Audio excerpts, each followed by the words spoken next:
Hi, I'm Andrew McNair, and today I want to talk about one of the richest men in history, not just American history, but the story doesn't end how you think it will. He's a man who spent the first half of his life accumulating more wealth than we can probably imagine, in the second half of his life giving it all away. His name is Andrew Carnegie. In 1889, he wrote The Gospel of Wealth, where he argued that the burden of philanthropy rests on the shoulders of the wealthy. He says that the rich have a moral obligation to give back into the society that allowed them to be so successful. And that's exactly what Carnegie did himself. After amassing a huge fortune, he practiced what he preached. His lifetime gifts are estimated at $350 million, which would be worth more than $44 billion today. Now, giving away most of your wealth is unprecedented in our society. We often see maybe some celebrities or CEOs setting up nonprofits or making some large donations when a world event happens, but is often given out of their excess. They'll never miss it. While Carnegie gave sacrificially until he died in 1919, while he was still living. His life is the original rag to riches tale. He was born into poverty in Scotland. Early in his life, he watched his father go bankrupt as new technology made his work obsolete. Witnessing his father beg for money put a real chip into his shoulder and affected him the rest of his life. It wasn't long before his family left Scotland for America, looking for a land of opportunity. Now, moving to Pennsylvania meant that Carnegie had to end his formal education early and enter the workforce at age 13 to help provide for the family. His wit and work ethic helped him rise through the ranks of a telegraph company that he worked for, and again in the railroad company that employed him. His long hours did not stop him from self-educating himself by reading everything he could put his hands on. He is, again, a self-taught, self-made kind of guy. He carefully invested his early profits and strategically moved up the ladder until he single-handedly owned a steel manufacturing enterprise. By the time he reached his 30s, he had earned his first fortune. But Carnegie never planned to work forever. He actually planned to clock out at age 35. And when he died, his list of goals were found tucked away, which read, "I will spend the first half of this life accumulating money, and I will spend the last half of this life giving it all away." In fact, Carnegie made the following promise to himself: "By this, I can so arrange all of my business as to secure at least $50,000 per year. Beyond this, never earn or make no effort to increase fortune, but spend the surplus each year for benevolent purposes." Now, despite Carnegie's good intentions, he didn't retire at 35. Why? Because the same drive to do more and be more that overcame me, that greed that overtook me.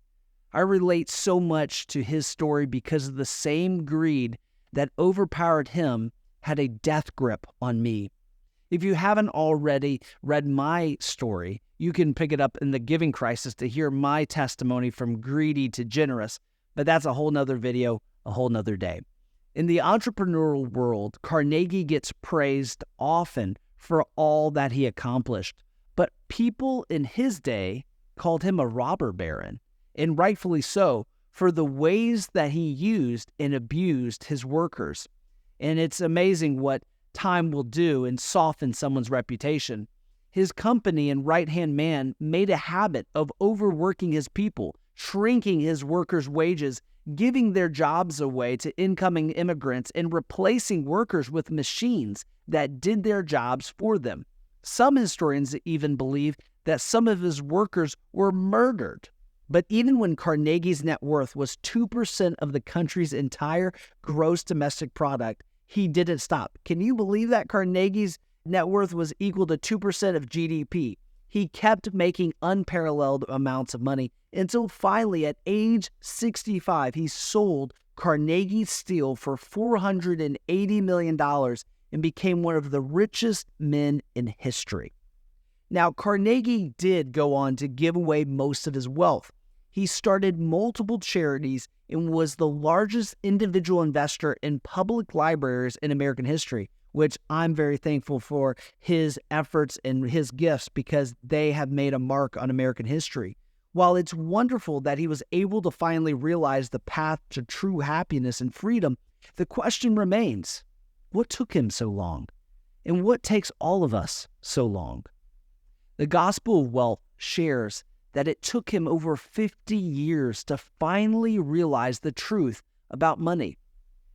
Some say he spent most of his life overcompensating for the financial trauma he experienced in childhood, and he spent the final part of his life trying to cover his sins with benevolence.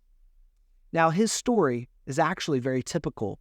Now, you might be surprised by that. His story is typical. Now, the numbers for all of us are different, but the path for millions of us are the same. His experience isn't confined to the top 1%.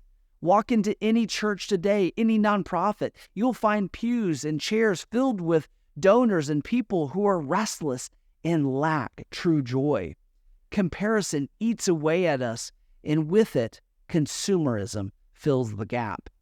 Carnegie, despite his failure, was right when he wrote, "Man must have no idol, and the amassing of wealth is one of the worst species of idolatry. No idol is more debasing than the worship of money."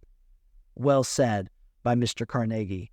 One of the richest men in the world discovered that money makes a terrible god. Now, deep down, I believe that most people, we want to achieve not only for ourselves, but for others and the community. We want to be a benefit to the world around us.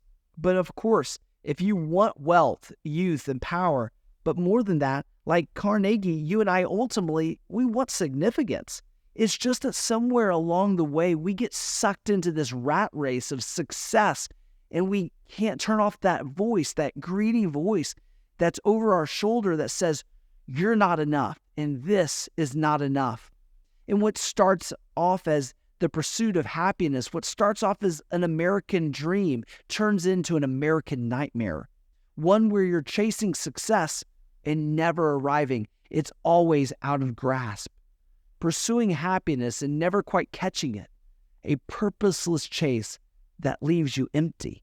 Carnegie's story reminds me of a parable that Jesus told about another rich man in Luke chapter 12. Jesus said this, "The land of a rich man produced plentifully, and he thought to himself, 'What shall I do? For I have nowhere to store my crops.' And he said, 'I will do this. I will tear down my barns and build larger ones, and there I will store all my grain and all my goods. And I will say to my soul, Soul, you have ample goods laid up for many years. Now relax, eat, drink, and be merry.' But God said to him, 'Fool, this night your soul is required of you, and the things you have prepared, whose will they be? So is the one who lays up treasure for himself and is not rich towards God.'" The rich man's barns were full. Andrew Carnegie's barns were full, but their souls were empty. And if we're not careful, our souls will be empty. We can be materially wealthy, but spiritually bankrupt. You can't take it with you. At the end of this life, the rich man stood before God to give an account like all of us will, and God calls him a fool. Why? Because he treasured wealth over Christ. This is a warning to all of us. You may not think that you're wealthy like the rich man or Andrew Carnegie, but in this day and time, we have more resources in abundance than any time in human history. We are among the richest people to have ever lived. Each of us has so much to give if we would only change our perspective and our focus and see ourselves as stewards of what God has given us, not consumers. At first, Carnegie was the man in the parable with overflowing barns, so much so that he just built bigger barns. But unlike the rich man in the story, he came to his senses and realized that giving away everything was the only hope of redemption. He even said The man who dies thus rich dies disgraced. What a challenge. We don't know if Carnegie was a Christian at his passing, although he was a lot more spiritually open towards at the end of his life. His story, nevertheless, serves as an example of Christ's own words. It is more blessed to give than to receive. I want to thank you for watching this video. If you like this video, be sure to click subscribe so you can check out all of our other videos on the Everyday Philanthropist channel. And if you want to hear from other philanthropists like modern-day Andrew Carnegie's, check out my podcast, Rich, Young, and Powerful, on iTunes and Spotify to hear about philanthropists who are giving their lives, their platforms, and their wealth to worthy causes and ministries that you might want to be a part of. Also, check out my own story, my own testimony by going to the Giving Crisis and picking up a copy by going to richyoungpowerful.com/book. Until next time, remember to invest your life into something that will outlive it. Now that's living to give.